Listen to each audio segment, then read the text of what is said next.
یہ وہ لوگ ہیں جنہوں نے دنیاوی زندگی کو آخرت کے بدلے خرید لیا ہے،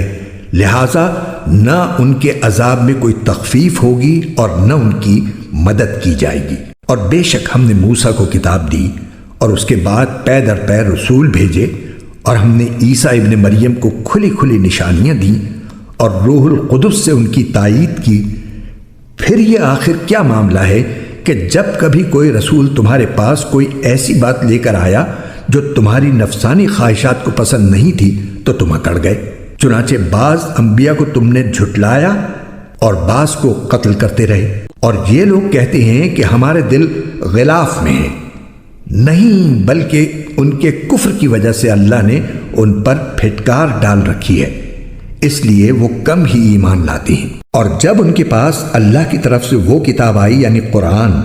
جو اس تورات کی تصدیق بھی کرتی ہے جو پہلے سے ان کے پاس ہے،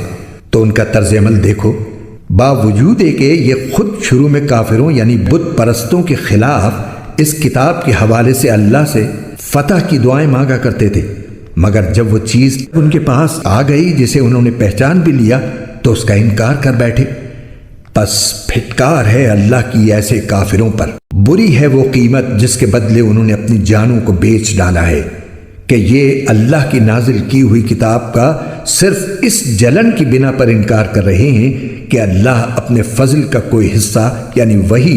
اپنے بندوں میں سے جس پر چاہ رہا ہے کیوں اتار رہا ہے۔ چنانچہ یہ اپنی اس جلن کی وجہ سے غضب بالائے غضب لے کر لوٹے ہیں، اور کافر لوگ ذلت آمیز سزا کے مستحق ہیں۔